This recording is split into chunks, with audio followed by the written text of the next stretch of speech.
street gangs and drug lords in a deadly battle for the future. Yes, guys, a master race of cyborgs with pet dinosaurs that they have on leashes are tracking down this kickboxer. It's probably the greatest setup premise to a movie I've ever heard in my life.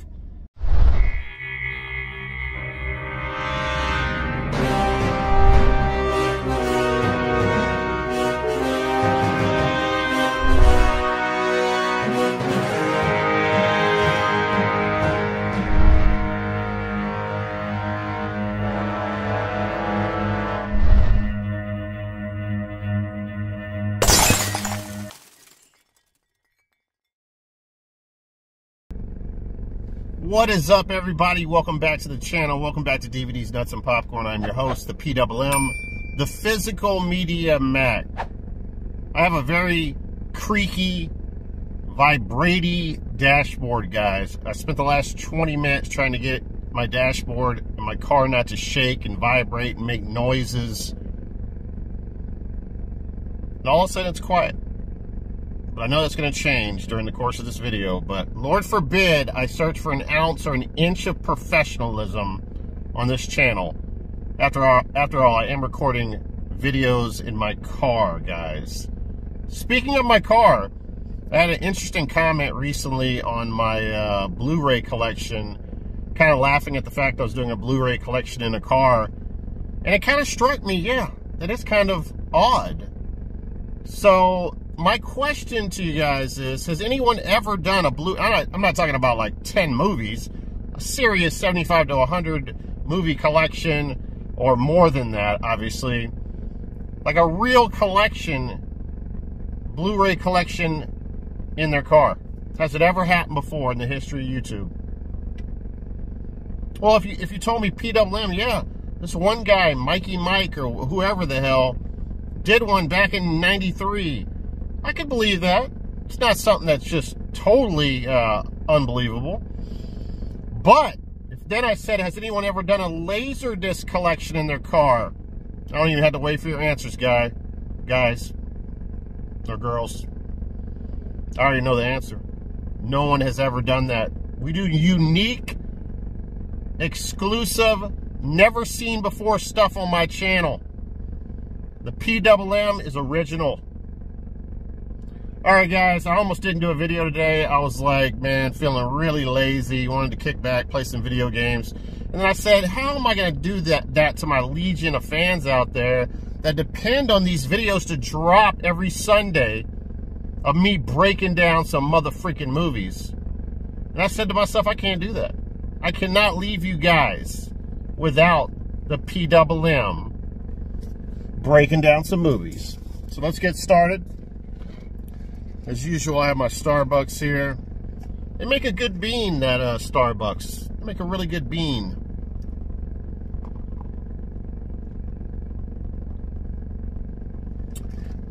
I guess they don't make the bean, but they choose a really good bean over there at Starbucks.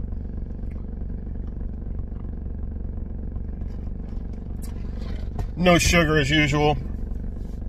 All right, now that we're over with that long-winded intro, actually the dashboard's acting good. Not hearing no noise yet. All right, so make sure I'm not showing off my address here. Got a box full of movies here, guys. Let's just go through it one by one. And then I have a few Laserdiscs that I picked up at half-price books yesterday. All right, we've been talking about killer rat films, so I already showed off one of these films, I believe, in the last video, possibly two of them, but I had not seen them at the time that I showed them off in the video. So, first film here, we have Rats, Night of Terror, a Bruno Mattei film from 1984. In a post-apocalyptic Earth, a group of punk friends looking for food and water in an abandoned city find themselves against millions of bloodthirsty and intelligent rats. I don't know about millions, probably hundreds, possibly. Not millions. I'm going to go ahead and tell you that right now. Yeah, I mean, it's a good rat film. It's definitely collectible. It's a Blue Underground release here. And definitely a cool addition to the rat collection for me. It was a little underwhelming for what I expected. I expected it to be a little bit better. But, I mean, it's all schlocky as hell, guys. I mean, in the film, they have, like, well, first of all, let me say something good about it. I mean, they did a really good job of mixing, like, the fake rats. There's a lot of real rats in the film. The fake rat, you know, as all good killer rat films do, you have to mix the fake rats with the or the real rats with the not-so-real rats footage. And they do a good job here. It's just so schlocky, like there's a scene where rats are coming through the window, and you could tell, like, someone had a bucket, and they just dumped the bucket, because rats are coming in ass first through the window, and sideways, and all kinds of directions. There's one scene where there's rats get into, like, the water filtration system, and they drop down the pipe of the water filtration system, and then the next thing you know, there's rats falling from the ceiling on top of this guy. So there's a lot of that, you know, just unbelievable rat action. But it's a pretty cool film, man. Bruno Mattei, of course, did Cruel Jaws and all kinds of schlocky films. But, yeah, rest in peace to him. And what's not to love about Bruno Mattei, man? Night of Terror. Yeah, I think I showed this off last video. But yeah, I finally got around to seeing it. You know, it's these Italian directors. They put beautiful actors and actresses in their films. And, you know, they usually have kind of a punk rock type of vibe to them. And, yeah, it's decent shit. Check it out.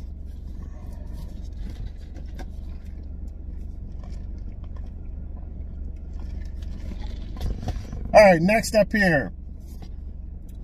That's a pretty bad film, but, you know, I got some enjoyment out of it. Rodents.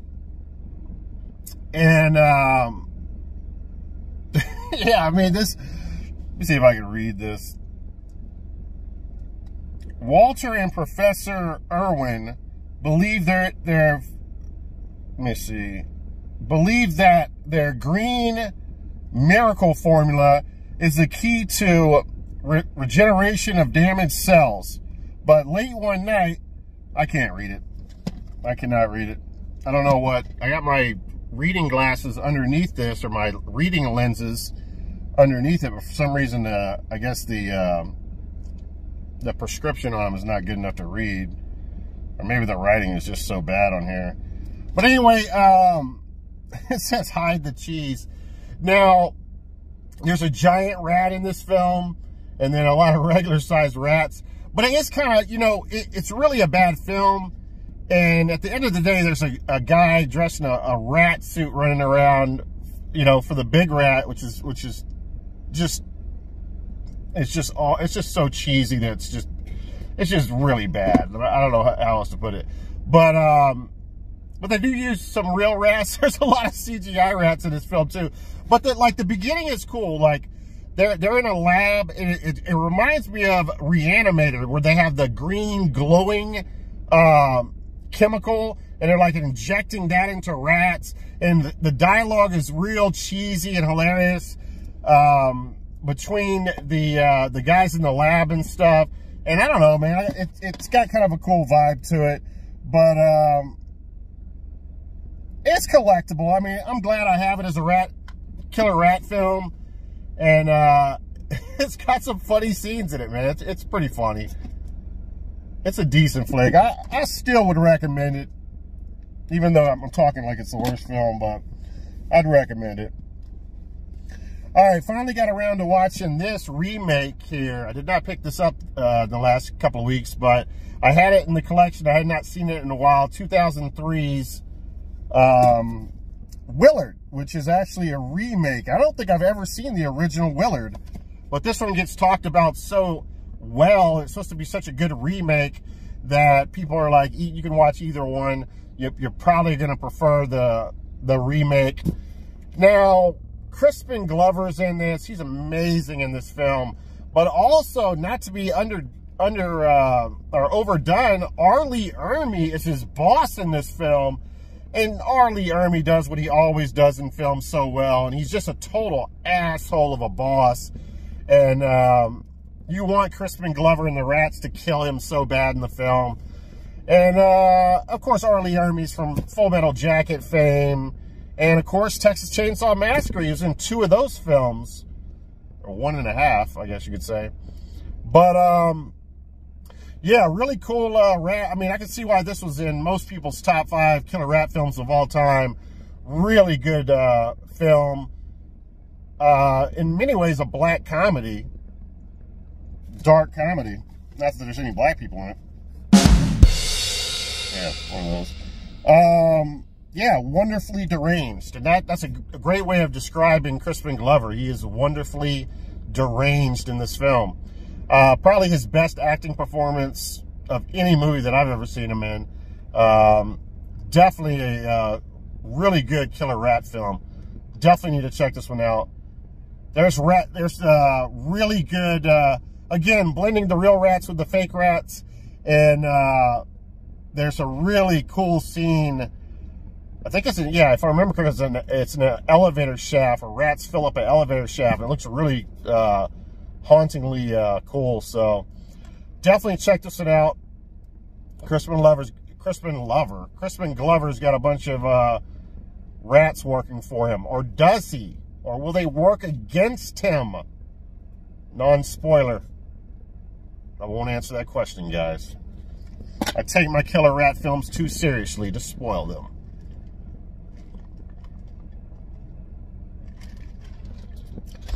I don't know what I'm talking about. All right, here we go. Next up. All right.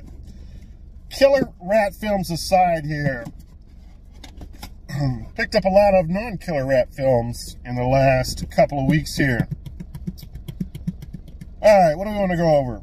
I try to talk about every film that I pick up, although I don't watch every film that I pick up, unfortunately. I did watch the Spike Lee documentary, 4 Little Girls. Very sad, depressing film.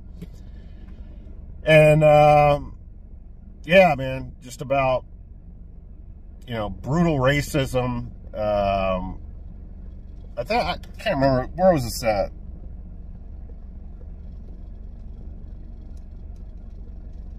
Was this in Carolina? I don't know.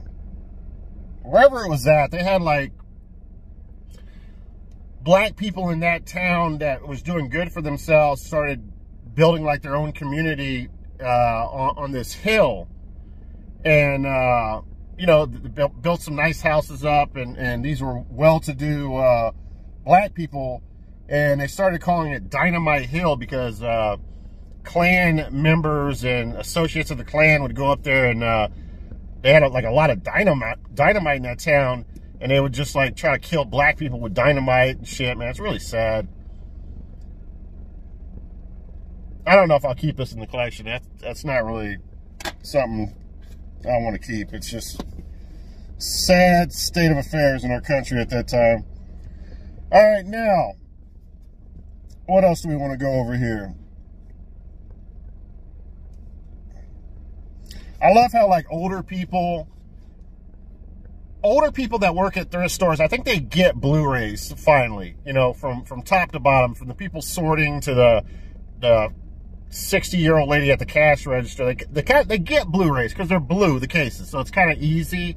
So when they're charging DVD prices, let's say $1, and then they're marking up Blu-rays $2, $3, they got that all figured out. But when 4K comes into the picture, this happened on 2 occasions with me. One, a giant lot that I picked up like at the beginning of the channel's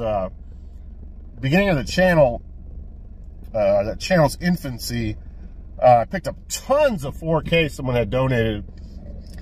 And they did the same thing. They thought they were DVDs, and this lady thought the same thing. There were some Blu-rays there that I wanted to pick up, but they were marked $3. So when I got this up there and she charged me $1.08, I was like, oh, these are $1? I was like, how much are your Blu-rays? And she looked kind of strange at first, and then she's like she was trying to figure out what this was. And she's like, $3. And I was like, oh, okay. All right, thanks. And, you know, I paid for it. So she only charged me $1 for this, which was really cool, to make a long story short. But yeah, Jaws in 4K, guys. One of my favorite horror films of all time. One of my favorite films of all time. No, I do not have a 4K player. I'm not really liking the 4K era. You know, I have to buy a 4K player, and that's not good enough. Then I need a 4K TV, which I guess I'm good with if I do get the next. If I get an Xbox Series X, I guess I could see myself doing that, and then I'd only need the TV. But I don't know. I just feel like it kind of sucks that I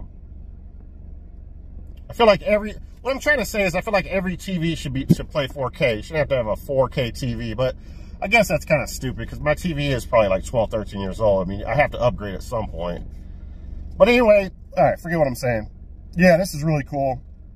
And that's always that iconic cover right there. I like the fact they put Jaws inside the teeth. That's really badass. I don't think that, I'll look at my Laserdisc here. Spoiler here. Yeah, see, that might be the first time it's in the teeth. That's really cool. What can I say about this film, man? It has not been said a million times.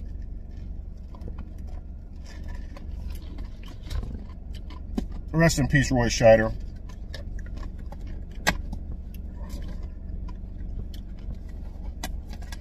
All right, next up here. All right, this just came in yesterday. I did not have time to watch this, but it's got two of the baddest names in the title that it could ever have in the title.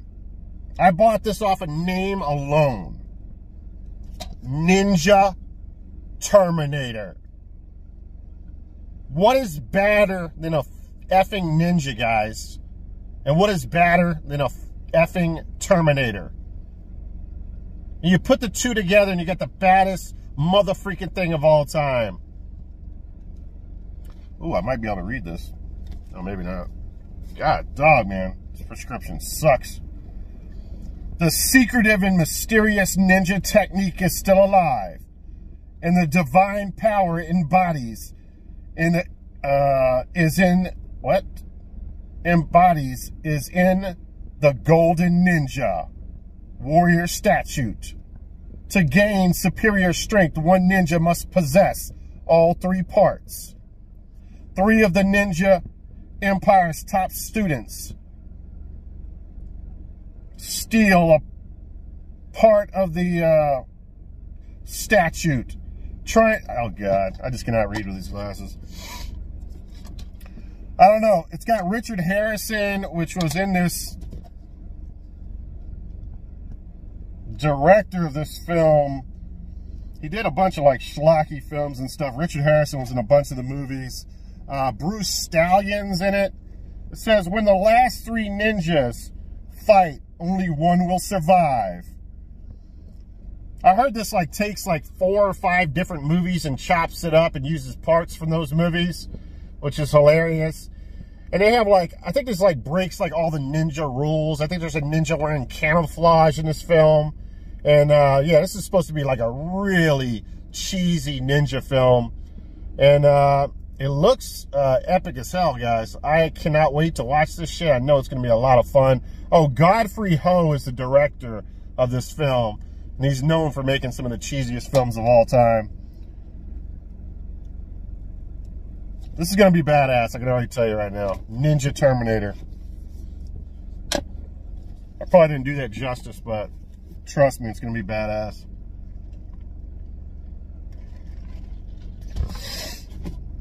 Alright, moving on here. Where do I want to go with this? I don't know, man. Like, every once in a while I try to go down the Nicolas Cage rabbit hole, and I'm not saying this is a bad movie. It's not. It's pretty decent, but I don't really want to collect decent films. You know, I want to collect films that are schlocky as hell, scary as hell, badass as hell. I don't really want just decent films. Bad Lieutenant Port of Call New Orleans has a terrible name to it. There's cheesy Nicolas Cage face right there. But, yeah, it's a decent film, but it just overstays its welcome. It's like a 2-hour plus film, guys. And I was just, it took me like 3 nights to watch the whole friggin' thing. He's a dirty cop, and he's doing drugs, he's doing coke, he's all coked up, and, you know, he's doing the crazy Nicolas Cage thing, and, he's breaking the, you know, all the law, and Eva Mendes is his hooker girlfriend, and I don't know. Whatever, right? Alright, a movie that I showed off in the last video that, man, it really, shocked me how much I enjoyed this film. Terrible name once again here. District B13. It's got the super low budget, something you'd see like on a skateboarding video, ghetto ass cover here. But this is a 2004 film.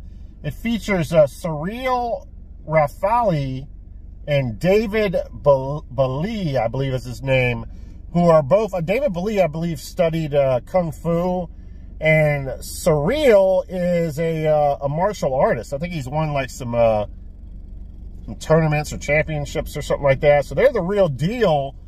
And, yeah, this is a real frenetically paced, London, like, crime thriller film.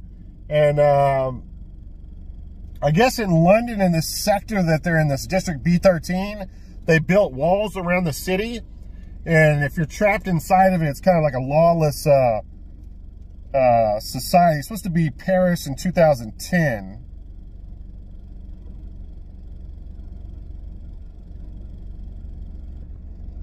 This is real fun, man. It like the martial arts action is like I said, super frenetic paced, and you know, it's like they're jumping out of windows, and it's almost like gymnastics and Kung Fu mixed together. Like there's really some talented like stuntmanship going on, if that's even a word, and lots of great stunt action in this film. And yeah, man, I enjoyed this one, man. I highly recommend this. I know no one's seen this film. This is definitely something to search out and take a look at, man. It's gotten really good reviews too. You go on IMDb, Rotten Tomatoes, people like this shit, man. It's a good film.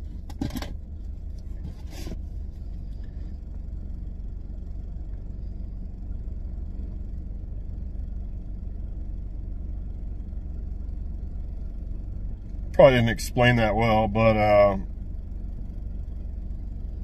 this one kid's living in B13, and this cop goes in undercover to stop the bad guy, because the bad guy got a hold of a nuclear device, I think it was, or like an atomic bomb that could blow up the whole entire city.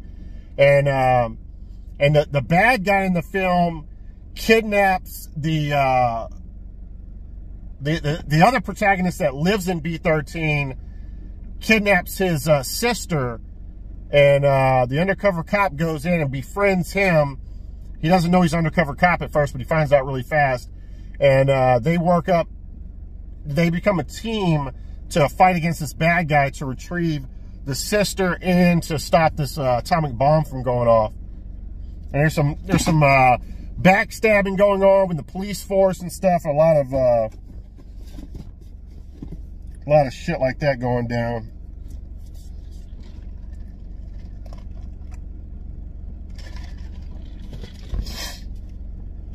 Alright, what do we want to do here? Alright, let's go over this, man. You know, I'm always shouting out MVD, man. I really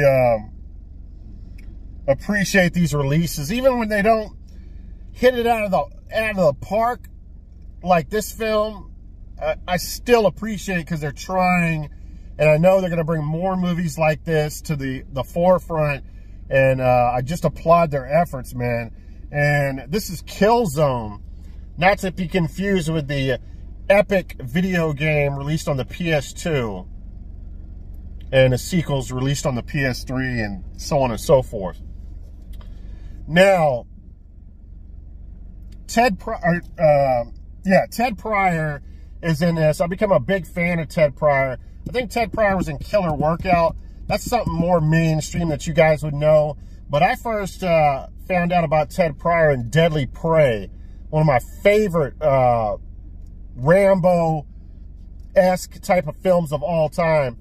And then later on, the sequel, which came out like 20 years later, Deadliest Prey, which is so cool that they actually did that. And what was I going to say? So that's when I knew about him and really appreciated his work. His brother's work as well. David Pryor directs a lot of his films, and Ted Pryor stars in the movies and stuff. Now, and they're always Rambo ripoffs, basically. So, and this is no exception to the rule right here. So this came out in 1985, guys. And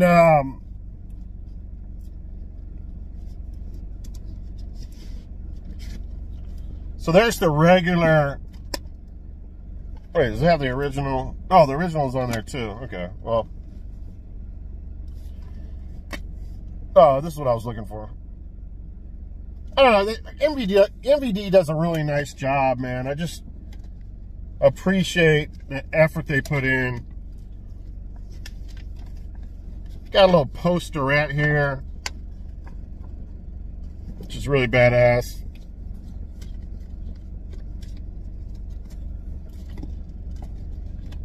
I won't flip the cover because it doesn't really look like a good front. I don't even know if that's, I don't think that's our original cover art.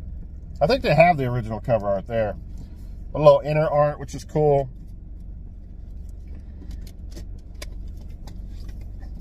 And it, you know, obviously MVD makes it like, you know, your rent, like it's a VHS, you know, with the stickers and the please rewind and whatnot, which is really nice. Now, again, it didn't hit it out of the park for me, but it still was cool. Basically what happens in this film is really like, this would never happen, but I guess, okay, I don't know if these guys had been to Vietnam yet, or I'm assuming they had. Yeah, I take that back. For some reason, they went to Vietnam, but now they're doing this training in this training simulator where it is made to look like they're in Vietnam. They're in the woods, in the jungle, and they've all been caught by the Vietnamese, and the Vietnamese are torturing them and threatening to kill them if they don't give up information. And then all of a sudden they introduce the American colonel or commander or whatever, the military leader. He's there as well, so it gets confusing. It's like, what did he betray? Why is he with the Vietnamese? This makes no sense. And then you realize that they're in some kind of simulation to train them to, I guess, deal with these situations when they get caught in these camps and get tortured, so they don't give up vital information to cause us to lose the war, or to, you know. And so one of the characters, I think this guy Fritz Matthews is in a lot of the David Pryor directed films, and partners up with Ted Pryor in a lot of the movies. But anyway, he's having post-traumatic stress because it's so real. He's actually remembering the stuff that happened in real Vietnam, but they're not in real Vietnam, but it's made to look like real Vietnam, and they're torturing him like real Vietnam. So it's a very interesting concept. I don't know, but he ends up going nuts, as anyone would, getting put through this hell that they're putting him through, and escapes, and then starts killing people one by one. And Ted Pryor's character has to go out and try to save him, but then the American military leader takes the platoon that was, you know, that they were torturing and holding in this concentration camp or whatever, and now he's like, takes the platoon and says, we gotta go kill this guy, which doesn't make a whole lot of sense, but yeah. And then at one point, Ted Pryor's character takes Fritz's character and says, look, he takes him to the top of the hill and you can see like a town down there, American town. He's like, this is not Vietnam, you know, what do you know, snap out of it. But yeah, lots of cool military stuff in this, and yeah, machine guns and, you know, cool Rambo-esque type of shit in this film. Killzone is a decent flick, man. I would recommend it. It's a cool release by MVD. It's fun. All right, we're at Steam here. Where am I at here? 30 minutes. You guys know you're gonna be here for about an hour. That's how we do it.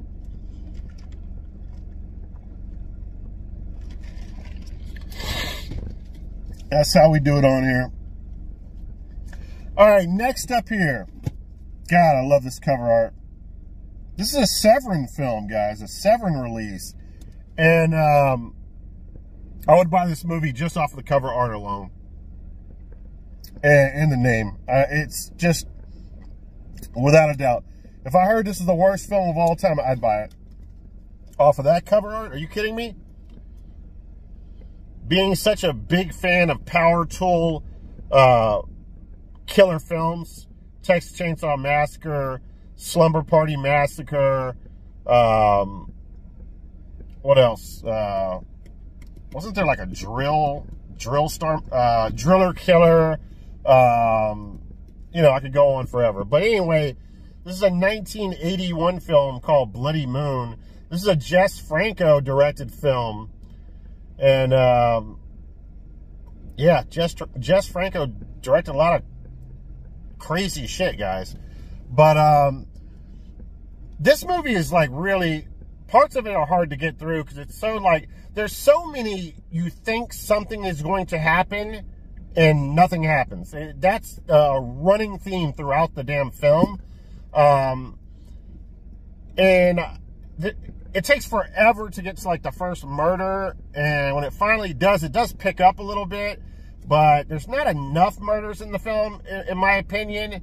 But the whole set design for this kill right here is really worth the time that you put into the film. Now, I am not going to say that the actual beheading is worth it. I don't know, but just the whole pre-kill and set design is so badass. And I can only think that it's like some kind of place that cuts like granite slabs with these giant industrial, for lack of better terms, reciprocal saws. Like, so it's like they have these slabs that they move on these like rollers, and it goes under in front of this giant industrial blade, and you know, it has to be sprayed with water or it'll burn up. And so the blade's like spinning water, kind of like a tile saw does. And that's exactly what it is. It's a giant tile saw, basically. And that's just so badass, man. I love the film for that scene. And this lady strapped to like this slab, and she's on the conveyor belt headed to this giant industrial blade, and the blade takes off her head. And it's like, I don't know, if you grew up with a sister, you know this. You have Barbie dolls, right? But then they came out with like a Barbie head, which was the size almost of a human head, where you could brush the hair, you could do the makeup on it. My sister used to have one of those. As soon as when the beheading happens, one of those fucking doll heads is right there. So it's like, oh man, it's a fucking doll head. You could tell it's a doll head, but it's really funny, and it's so bad that it's cheesy, and it's still really cool. But and the thing about it is, the female actress, she looks very much like that Barbie doll face. So that part of it's kind of cool. But yeah, industrial blade fucking murder, man. It's so badass, the setup to that whole thing. And this movie does have some cool practical effects in it. I will say that. There's a knife through a tit murder, which is really well done. And this is just a really weird movie, man. I don't think I've seen a lot of Jess Franco's stuff, but I can tell he's a total weirdo. But yeah, man. Cool practical shit going on in this one. You know, no frills there, just no inside cover art, no reversible. 1981.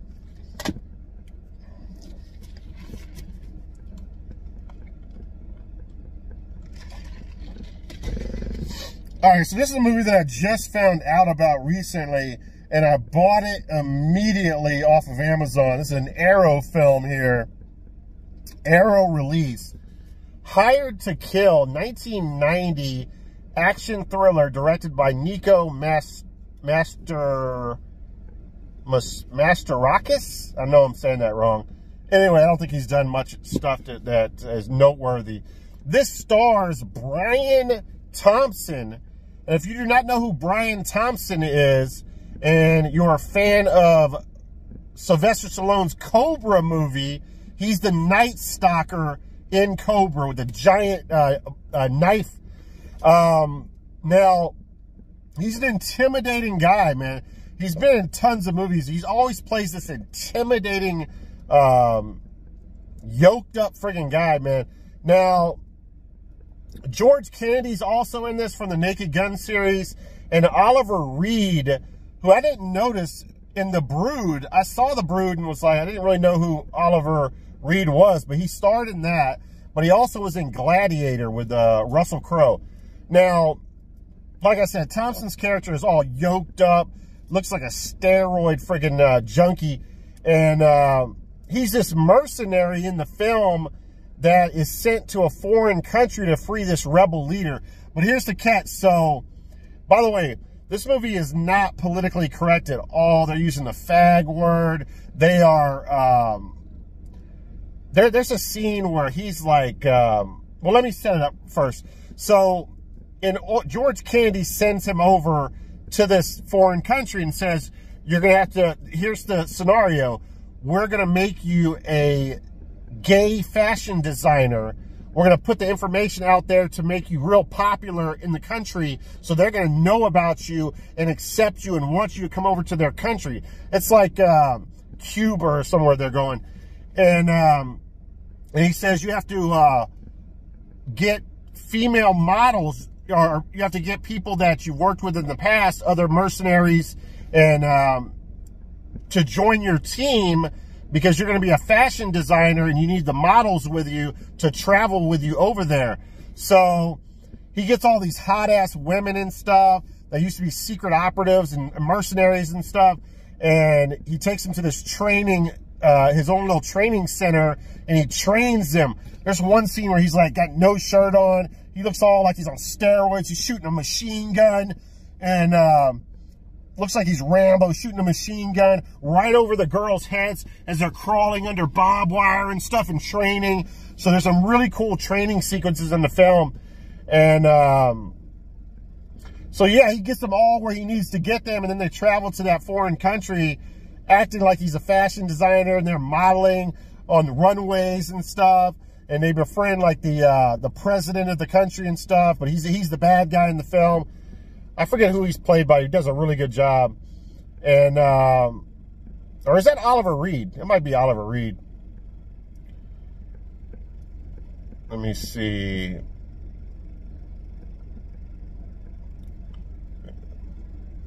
I don't see it on here. I'm not going to try to read it. But anyway, man, this is a really good freaking film, man. I enjoyed the freak out of this, man. I would definitely tell you guys to pick this up. Again, if you're born in 2000s and you're one of these politically correct, don't watch this film. You will be offended by it. There's a scene where he's like a total asshole to all the chicks that are under him on this mercenary team. And he's a badass in this film. Brian Thompson is an absolute badass. But this one chick likes him. I think they used to have a fling together or something. And they get into this fight, and he gets like violent with her during this fight. You're like surprised. You're like, holy shit. He's like beating the shit out of her. And then all of a sudden that turns into like a like rape scene. But she's enjoying it. Like, they end up having sex and making love and stuff. It's like, but it starts off like real rapey and violent. And it's kind of shocking when you first see it. It's like, what the hell's going on here?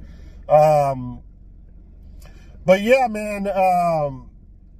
Oh man, I highly recommend this one, man. This is one of those action movies that not a lot of people have seen from the 1990s.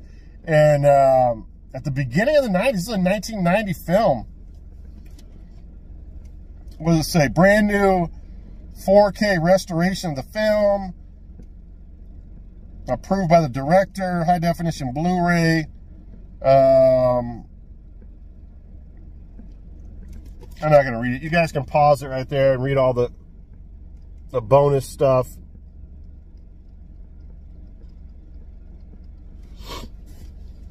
This is like I would put this up there with like some of the best action films of the 90s, man. That's how much I enjoyed this shit. Oh, okay, yeah, it has a reversal. I love Arrow, man. I love me some Arrow.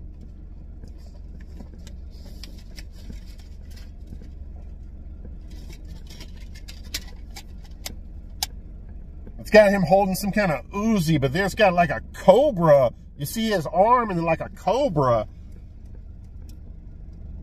That's the first artwork that I saw, and I was like, what the hell is this, man? I had to look into it.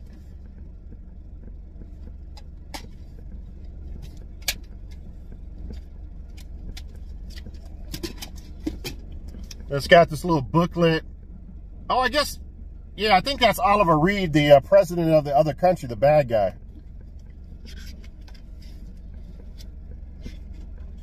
Oh, yeah, man, this is cool. They got a little booklet here with pictures and production credits and stuff.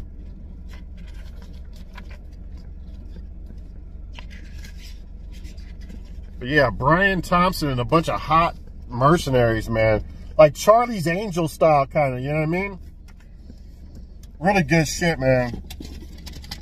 Probably my highest recommendation, man, of all the films that we're talking about, man. I would say check out Hired to Kill immediately. If you're a fan of action films, man, in the 90s, you cannot go wrong with this shit. All right, let me get a sip here. All right, 42 minutes. We're making good time here. Now I'm starting to hear the vibration sound from the dashboard. I knew it was coming. Yep. Stop it. Stop it. Holy shit, that worked. All right, so the worst film that I've watched, this is definitely the worst film that I've watched, but I still got love for it, man. I'm just a sucker for fucking bad films. Sorry, I try not to cuss the whole film, or the whole video. I try to use freak the whole video, but I finally screwed up. My bad. All right, from 1997, we have Future War. Now, if you look up, like, the worst B action movies of all time, or the movies that are so bad that they're good, this is like on the top. This is a top tier movie right here. It's that bad. This got a 1.7 on IMDb. And when you're in the ones on IMDb, you are horrible. But it's got martial artist Daniel Bernhardt in it. And if you don't know Daniel Bernhardt, he was in Bloodsport 2, 3, wait. Let me see. I'm pretty sure he was in Bloodsport 2 and 3. Was he in 1 too? Anyway, I think he was in the later Bloodsport films. 2, 3, and if there was a 4 maybe. But, so that's where you might have heard his name from. And, his acting is horrible, man. I can see why he never became a Claude Van Damme. He is, he's a terrible actor. But anyway, okay, This has one of the greatest premises of all time. Let me see if I can finally read. No one is safe in this deadly sci-fi tale of a master race of cyborgs from the future who abduct humans from the past, breeding them as slaves. Bloodthirsty dinosaurs are trained as trackers, impossible to outrun. But when human Daniel Bernhardt breaks free, a bloody war begins and the cyborgs are forced to battle against the vigilantes, street gangs, and drug lords in a deadly battle for the future. Yes, guys, a master race of cyborgs with pet dinosaurs that they have on leashes are tracking down this kickboxer. It's probably the greatest setup premise to a movie I've ever heard in my life. Y'all know how much I love cyborg films. Yeah, this movie sucks, man. But it's funny, man. It's a hilarious movie, and I think there's still some cool stuff with it, man.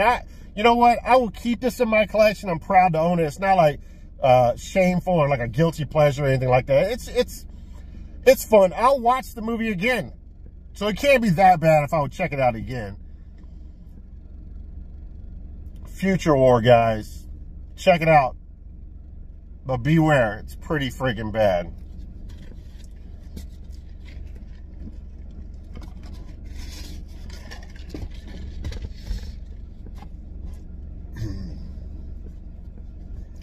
The dinosaurs are I don't know if the dinosaurs are like claymation or how they're recorded, but they're actually kind of cool. I mean, they're not Jurassic Park by any means, but I don't know. I just felt they weren't too bad.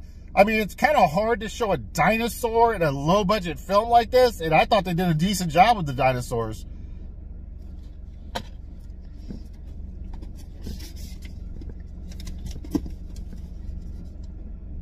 All right, now, this next one here is a double feature. Now, I picked up this because of one film here. After watching Killzone, David Pryor directed film with his brother Ted Pryor, I wanted to start collecting all the Ted Pryor, David Pryor films. Now, here's another one, although he's not headlined on here, possibly because they got some pretty big actors on here. Center of the Web is one of the film that I got that has Ted Pryor in it, and David Pryor directed, as I just mentioned. But it also has Robert Davi in it. It's got Bo Hopkins and Tony Curtis, of all people. And Jennifer Massey. I'm not sure who that is. The more he struggles, the more tangled he becomes. That makes sense. Center of the Web. But yeah, man, I know nothing about this film. I'll talk about it in the next video after I check it out. And then I say, you know what? It doesn't hurt to have a Coolio film, which I'm sure is so bad it might be good. But I started watching the Coolio film, Gang Wars, and only made it about 20 minutes into the film. And I was like, this is one of the worst movies I've ever seen in my life, and just turned it off. So really no hope for that film. I don't know if I could ever recommend that one. All right, that's that for that. Two more films here, and we'll get into the Laserdisc pickups. Oh yeah, man, this is a really cool film right here that I've never heard of. Now, I'm such a big fan of Peter Weller, man. Obviously, everybody knows him from RoboCop. I just barely saw Of Unknown Origins, a killer rat film where Peter Weller was incredible in it. This might be my favorite Peter Weller performance. He plays I almost don't want to give it up because I want you guys to check it out. And maybe I won't. But anyway, there's another character, a young character who's married to, or I think he's engaged to, what's her name? Rebecca Gayheart, which I believe was in Urban Legends, the first film. She ended up being the killer in Urban Legends. And so she's always nice to look at. Getty is the young character who works at a gas station. He's married to Gayhart's character, engaged to her. He's a former drug addict, and but he's on the straight and narrow. He's going to drug classes and stuff, and they're talking about having a baby and moving in together, getting their own house and stuff, and living the American dream with the white picket fence and the whole 9 yards. Now, Peter Weller's character comes in as this, he says he's a writer, and he's this rich guy with a fancy luxury car, and stops in at the gas station to get cigarettes one night, and real charismatic and stuff, and drops his card off with, I guess he has a business card with the young guy, with the young protagonist, and they end up going out, and Peter Weller's like showing him the seedy side of the city and taking him out, and eventually he's taking him to like fight clubs and strip clubs, and eventually he gets him to start doing drugs again. And I don't think he mentions, like, I think he says he's a writer, but he didn't say what he writes. And you almost get like, when I'm watching the movie, I almost feel like Peter Weller is like the devil, and he's trying to tempt the young guy to do bad things. And then when he says he's a writer, I'm like, did he write the Bible or something? And he's come back from history, and like, I don't know why. I just feel like there's something biblical about Peter Weller's character in this, but he ends up being like a real badass in the film and stuff. He actually, like, they go to like a fight club where they're gambling on people that are like fighting to the death and stuff, and then all of a sudden he like tells his friend to bet on him, and he actually jumps into the center of the ring and stuff and fights, and it ends up like beating the shit out of the guy, beating the brains out of this one dude. And but anyway, he's like tempting him to do all these things, and I like, it's kind of hard to explain the whole film without giving up the spoiler to it, but really cool flick, man. I highly recommend this one. Shadow Hours, never heard of it before, and I'm trying to hunt down like all the Peter Weller stuff. And again, this is one of my favorite performances by Peter Weller. I think he's incredible in it, and I would say check it out.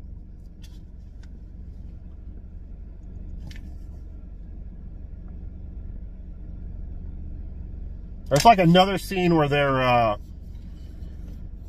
kind of like in the film with Christopher Walken. Remember the movie where it's the movie after they come from Vietnam, or no, I think like they're showing flashbacks in Vietnam. They're playing Russian roulette with the Vietnamese. They have a scene in the movie like that where they're playing Russian roulette around a table, and it like they'll get like a homeless person, and they'll put like one bullet in the chamber, and if the homeless person like doesn't kill himself, they'll give him money and stuff. And so that's like a really cool scene. All right, let's go for that. Check it out.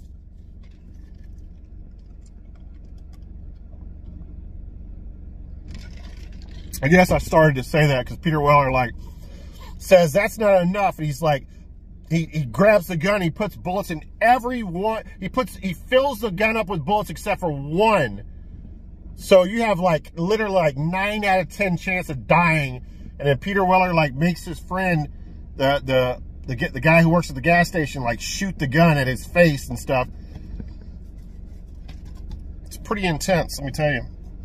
All right, now, I'm a big fan of Kevin S. Tenney. I mean, who isn't, man? So if y'all don't know Kevin S. Tenney, he directed Witchboard, which is epically badass. And then he directed Night of the Demons, man. That's like one of the best horror films of all time. And he also directed Night of the Demons 3. Now, I might have showed this off in the last video, but I hadn't seen it yet. Now, this is obviously playing off of the fact that Witchboard did so good. It was a cult classic. This guy right here even looks like the guy from Witchboard.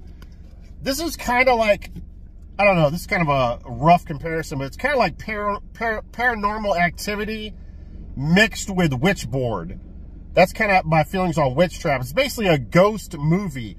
Now, this has Linnea Quigley in it, And I swear to God, guys, so you get to see her naked in the film throughout the movie, like literally half the movie, I think she's naked. There is death by showerhead to Linnea Quigley. I hate to give up spoilers, where a showerhead goes directly through her neck is so badass, man. Epic friggin' scene, man. So really cool. Now, what else?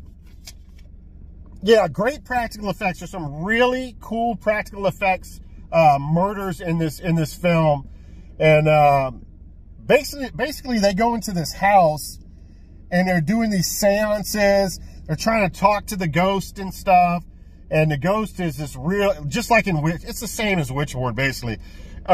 He's this evil guy in Witchboard, and the same in this film.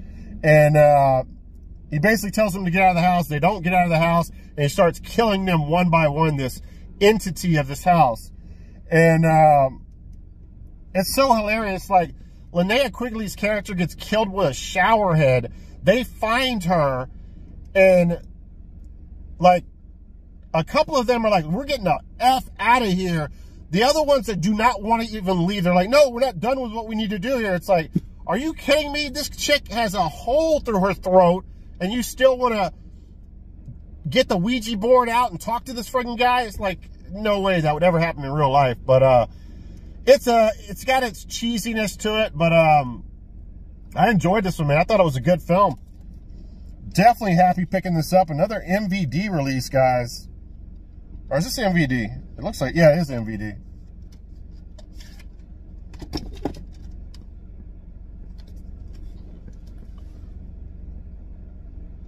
Kevin S. Tinney is great, man. He does some good shit. Did Kevin S. Tinney do Cellar Dweller too? Or was it called Cellar Door? What am I thinking of? Maybe not. All right, let's do the reversible here. Oh, wow. This is a straight rip-off of Fright Night right here. Look at this cover art. Look at the OG cover art here. And tell me that it does not remind you of Fright Night. That is crazy. All right, if you want to pause and look at the special features and whatnot, go ahead right now.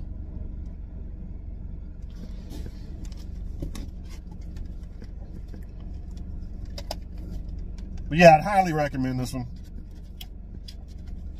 If you liked Witchboard, and who doesn't, this is definitely right up your alley.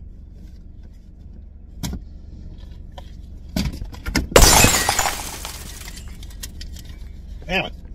I didn't mean to break the back window there. Holy shit. All right, Laserdisc pickups from Half Price Books. Yeah, 57 minutes, perfect timing here. All right, so watched this one last night. I picked this one up because I never heard of it. It's kind of obscure, and I only paid $5.99 for it. And this character kind of reminded me of Matt Dillon on the cover, and I was like, 80s or 90s. Okay, that's cool. And then I read that it had a serial killer in it. I'm like, holy shit, this is right up my alley here. And it is called Love and Human Remains.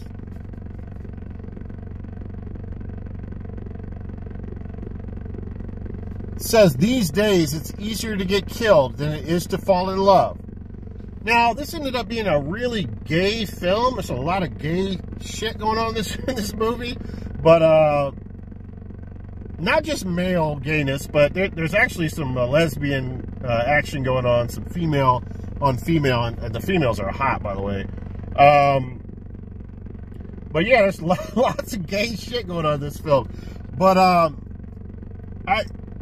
it's yes, there is a serial killer involved in it, but it's really poorly done. This movie's more about like dialogue, and it's very like, I don't know, Woody Allen-esque clever dialogue, and this guy in the middle is a gay guy. He lives with this girl right here who's smoking hot. And she doesn't know if she's gay or not. She's looking for love. He's not looking for love. He's out there just, you know, hitting up the clubs and stuff. And his friend is not gay, but he's his best friend. There's just a lot of weird relationships going on in here. And then this girl is like a psychic, but she's like a prostitute, and she dresses up in the leather and abuses people. And there's a lot going on, though, with this film. The serial killer aspect of this was just not done well enough for me. You don't feel in fear for anyone in the movie. It's kind of sloppily done. Not something that I'll keep in the collection, I don't think. I think I'll go ahead and drop this, and I'm never going to see it again.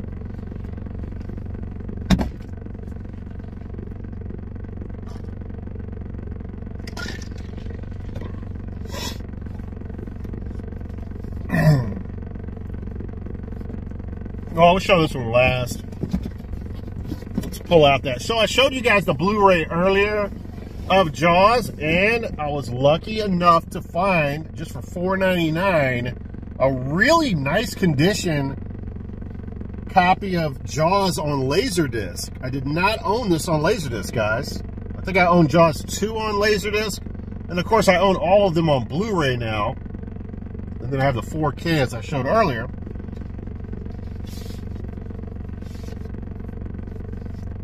But yeah, man, really cool. That's what I was talking about. Jaws is not in the teeth in the original.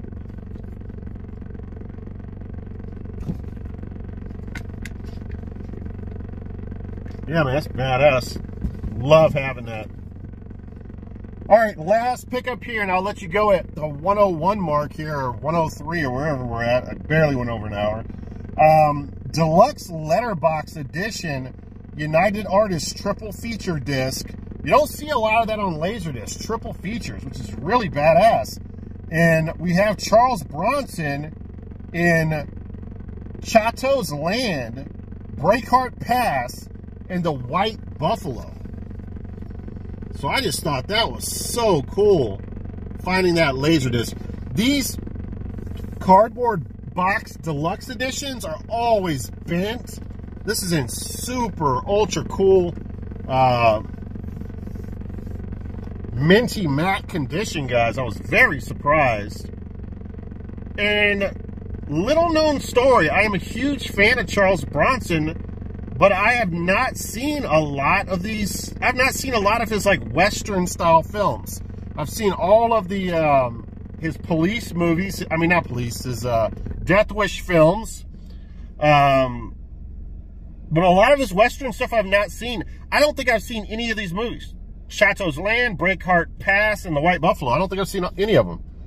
So I look forward to seeing this. Bronson is rough, tough, and ready for action in 3 pulse-pounding adventures. Something I can finally read, the big letters. By the way, I'm finally getting my glasses. I procrastinated on glasses for now for about, I don't know, 8 to 10 years. And they finally come in, should be in a few days. I went in and got my prescription done. Bought me some glasses. All right, now, so I can stop wearing readers all the time, looking like a damn granny. All right, next up here, or not next up, but yeah, man, this is cool.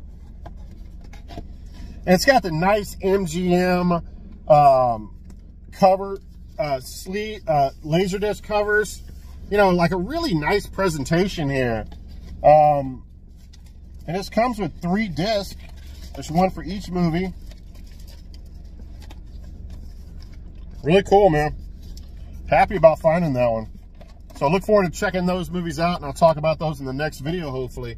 All right, guys, that's it. From the PWM, that's the movies that I picked up lately. That's the movies that I've watched lately. Hope you guys enjoyed the video, and have a great rest of your Sunday, and have a great week, and I'll talk to you guys in the next video.